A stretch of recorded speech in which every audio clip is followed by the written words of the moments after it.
Hi, boys and girls. I'm going to read you chapter 12, Parker Ellis, and Skeeter's right here. Skeeter, look at over here. Look at right here. Oh, he's trying to get in the picture. All right, so he might be listening to the book too. I kick off Spirit Week by getting arrested. What? I'm on my way to pick up Grams on Monday morning when a cop pulls me over because my tail light is out. The problem is this guy is new, and when I show him my provisional license, he thinks it's a fake ID. So he takes me into the police station, and by the time the desk sergeant straightens him out, I'm late for picking up Grams. She's not waiting outside her apartment building, but when I run upstairs, knock on the door, nobody answers. I drive around the neighborhood, and sure enough, there she is walking along the main drag. I pull up alongside her and lower the window. Grams, what are you doing? Get in the truck. She keeps on walking over and never even glances in my direction. Way back when she was growing up in Israel a million years ago, her mother taught her never to get into a strange car. She forgot most of everything else, including the grandson who's supposedly her favorite person, but that stuck. I have to drive half a block ahead, park and get out, and accidentally run into her in the sidewalk. She recognizes me now. In fact, she's really glad to see me, but not half as glad as I am that I found her. She have gotten on a bus somewhere and really been lost.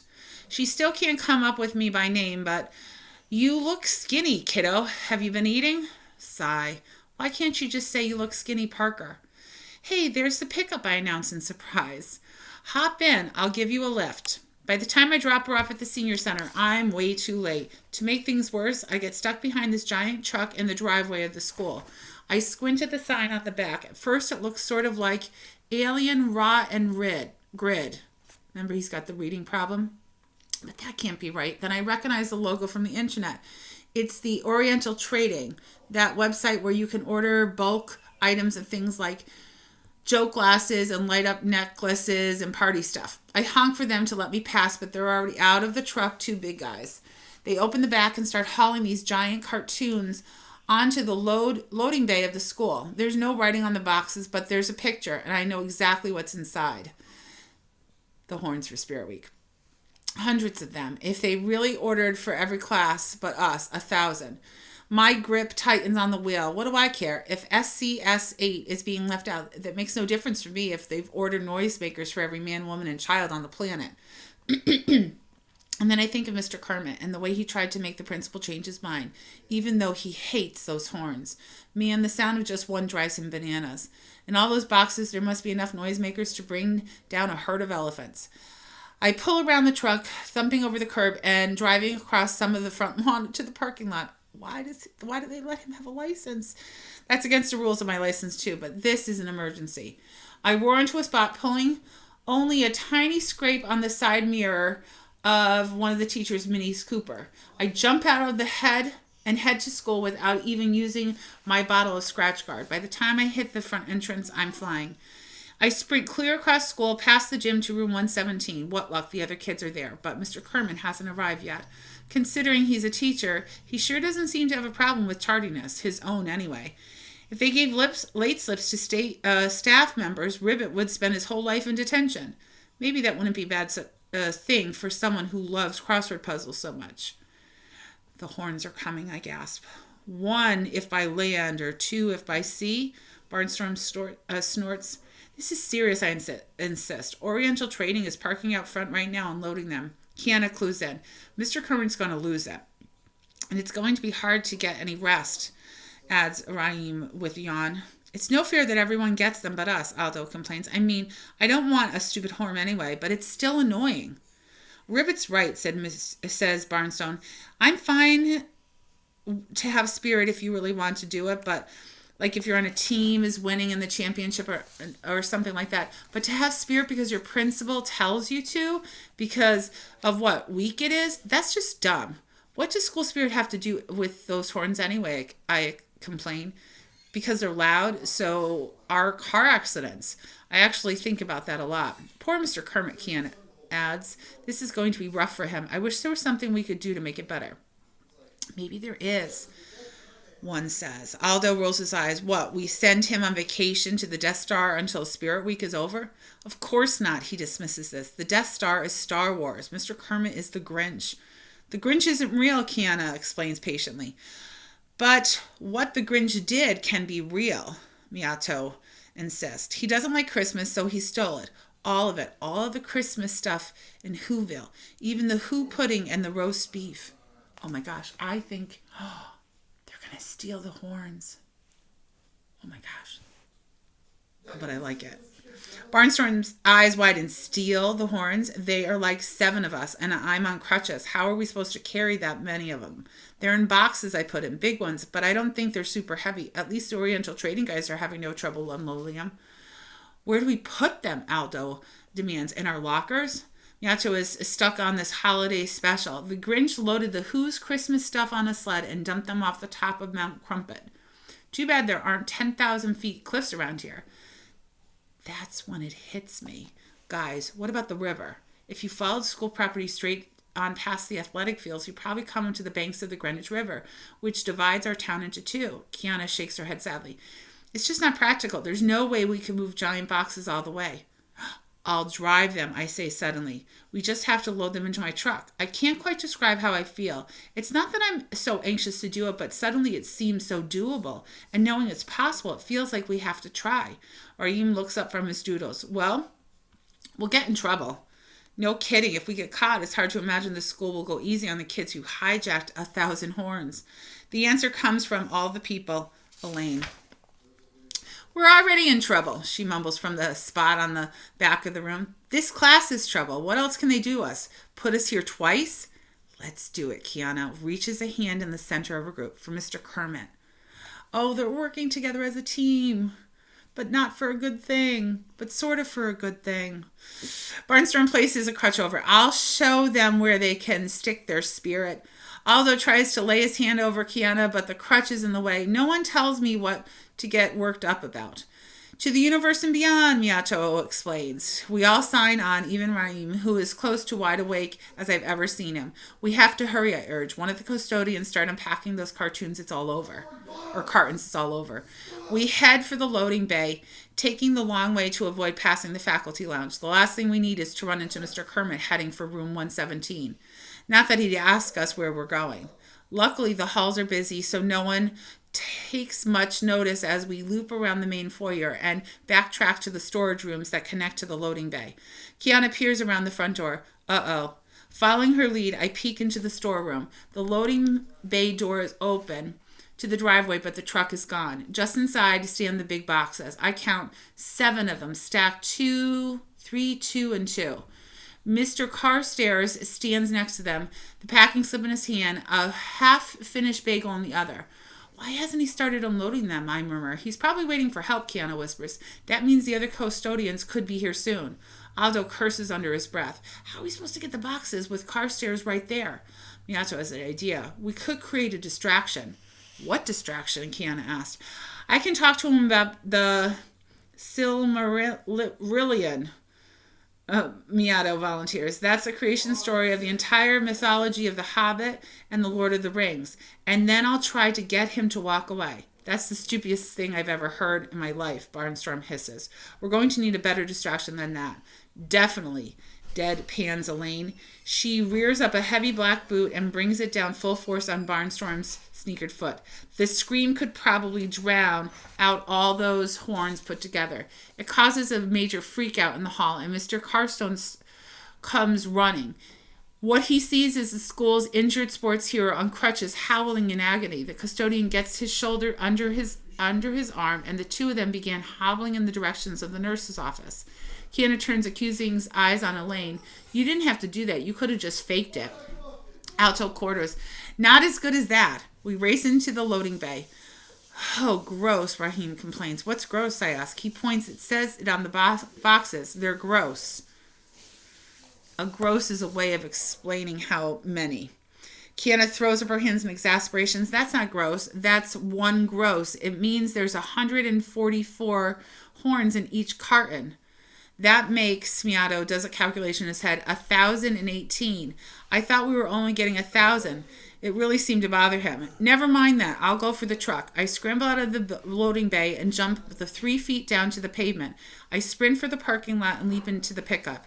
It takes all the resistance I can muster to help from stomping on the gas. The last thing we need is for my squealing tires to attract the attention of every adult in school. Suddenly, my muffler doesn't seem like it has a great asset either. It makes this sound cool, but we're trying for real quiet here. I get out and scramble onto the platform to help with the loading. You know all that stuff about the horns being light? Well, that goes out the window when you're lifting a box of 144 of them. On the plus side, we've got Elaine, who could lift a load and the loading bay with it, and maybe the truck too. Keanu and Miyato pile in beside me, but Aldo and Rahim and Elaine have to jog alongside the pickup. I pull around the side of the school and then jump over the curb and start driving slowly along the grass. I glance at the rear view mirror and see Elaine flashing me a thumbs up. I normally try to have a little interaction with her as possible, but right now the gesture gives me heart because I'm really scared at this point. Are we crazy? My main worry is that none of this is covered by my provisional license. And if it gets revoked, who's going to pick up Grams every morning and drive her to the senior center? Chapter 13, Mr. Kermit. No one can stop this passage of time. I'm tired. It can't be done. Case in point, every year in early October, Spirit Week comes along. It's like death and taxes. Actually, my 106-year-old grandfather is doing better than putting off death than I'm avoiding Spirit Week. There's only one for it, inevitable. At the sight of the truck of the Oriental Trading, I head for the faculty lounge, fill my toilet bowl cup with coffee, and sit in the dark corner, steeling myself of what's ahead. My fellow teachers cast sympathetic glances in my general direction, but no one approaches me directly. They know there's nothing they can say. Already those South African air horns from Hades have begun to sound the halls. One my mother load is passed out. The noise will be beyond imagination. When it starts, I resolve to close my eyes and dream of June, of early retirement, of another life beyond these walls. I'll rewind, relax, maybe travel, avoiding South Africa, of course, and any other countries where those horns are part of the local culture. That's the only thing with half a chance of getting me through this, the thought that this Spirit Week, awful as it is, will be my last. I arrive in room 117 to find it empty. For a fleeting instant, I toy with the possibility that my dreams have come true and that every single one of the students is absent on the same day. Maybe they all gave me their each other mono, and that would mean that I could miss Spirit Week altogether. The intercom interrupts the pleasant thought. Mr. Kermit, it's Bonnie Fox in the nurse's office. I've got Bernard Anderson here with me. That name doesn't ring a bell. Bernard? You know the boy they call Barnstorm? Someone stepped on his foot. When I asked for a name, he clammed up. I'm worried there might be some kind of bullying involved. I almost asked if the others were there with him, but I keep my mouth shut. On the off chance that it's true, she might send them back. He's already on crutches, but it seems to be unrelated, the nurse goes on. I've iced the foot, but Bernard refuses to let me call his parents. He says he doesn't want to miss anything. Spirit Week, I murmur. Even students who are deliberately excluded still find something irresistible about this three-ring circus. Into the intercom I add, well, thanks for letting me know. Please don't feel like you have to send him back to the class anytime soon. Take your time. We don't want to risk re-injury. I break the connection. One mystery solved, 6 to go. Except it really is a mystery if you don't care. Just the fact that they're absent is enough for me. At that moment, the PA system crackles to life. Your attention, please. It's Principal Vargas. Her voice seems higher pitched than usual and a little shrill, like she's under stress. 7 large cartons are missing from the loading bay. That's all the horns for Spirit Week. Perhaps somebody thinks this is a joke. I assure you it's not. This is stealing. Pure and simple. If the school doesn't get the property back immediately, we'll turn the matter over to the police. I sit down at my desk and open the paper of a crossword puzzle. Who would have believed that Spirit Week could start out on such a hopeful note? First, no students, and then no horns? How could it be better? Superintendent Thaddeus being abducted by aliens? I frowned. Missing students, missing horns. Miss Fountain burst in from the door, and the sight of an empty desk, she exclaims, Mr. Kermit, where are your students? I shook her a coy look. Shh, you'll jinx it. But totally flustered, she rushes across the room and yanks up the blinds. An appalling sight meets my eyes. A pickup truck is moving across the schoolyard, not just any truck, but Parker's truck. The payload is piled high with boxes. Parker is at the wheel, his face and shoulders crowded up against the driver's side window by the rest of the missing Unteachables. There's more jogging alongside the pickup. They hate me, I exclaim. Of course they don't hate you, Miss Fountain shouts back. But why would they do such a thing? They know how much I can't stand those horns. They're cornering the market so they can torture me forever. Come on. She grabs my arm and literally drags me to the nearest exit. We've got to stop them before this becomes a police matter and the children end up in trouble. Out on the lawn, she runs after them and I run too. I haven't run in 15 years and I'm not good at it. 6 steps in, I'm out of breath. Gasping and wheezing, struggling to keep up. I reflect once again how much Emma Fountain is like her mother. In the middle of a crisis, her number one concern is that the children shouldn't get in trouble. Why not? Trouble was invented for these kids who do things like this. Fiona was the same way. And her one-time fiance used to be just as naive until a certain 7th grader named Jake showed me how the real world works. A glance over my shoulder reveals that Emma and I aren't the only ones chasing the runaway Unteachables. It looks like half the faculty is racing across the grass, running full tilt.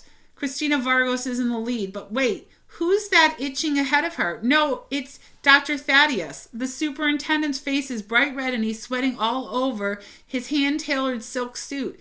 Not far behind the leaders is Barnstorm thumping, swinging skillfully his crutches. The kid really is a great athlete. He's having no problem keeping ahead of the nurse Fox and the custodial staff. Even a couple of lunch ladies have joined in the stampede. Oh my God, I can't even imagine. Up ahead, the pickup stops in a spray of dirt and grass, and the Unteachables set about unloading the big boxes, yanking them from the payload. What's that noise? Emma tosses over her shoulder, and I hear it too, a low hissing rumble. The Greenwich River. The students have the boxes ripped open and lined up along the riverbank, as if they're planning to... The truth hits me like a cannonball to my stomach, knocking the wind out of me. Or maybe it just feels that way because I have so little wind left. They're not stealing the horns. They're going to dump them. I resolved long ago never again to waste any brain activity wondering what makes a bunch of rotten kids do what they do. But this is something that can't be ignored. Hijack a shipment of horns only to throw them away? Why would they do that? Aldo's voice reaches me from the riverbank. It's Ribbit! What happens next might be the strangest part of the bizarre episode. The Unteachables, caught red-handed in the middle of this ridiculous crime, all start cheering. What choice do I have but to try to get to the bottom of this? I charge up to the group. Has everyone gone crazy? I demand, panting from a long sprint. What could possibly be the point of? That's all the breath I have left. I double over, clenching my thighs, gasping. We did it, Mr. K, Parker crows. We got the horns. All 1,000 of them. 1,008. Yato corrects. At this point, it's just babble. I saw the shipment in the loading bay. Alan created a distraction on Barnstorm's foot. We got the idea from Grinch. I throw my arms up at a carton and pick it up, nearly rupturing a disc in the process. Who knew that a box of light horns could be so heavy? It's a titanic struggle to get them on my shoulder. We're taking these back to school right now, I exclaimed, voice strained. Honestly, what were you kids thinking? Kiana regards me earnestly. We know how you feel about Spirit Week, Mr. Kermit. We took the horns because you hate them so much. The bulky carton freezes on its steady perch on my shoulders. The thought knives through my oxygen-starved brain. They're doing this for me? Kermit, roars an engaged Thaddeus. Control your students!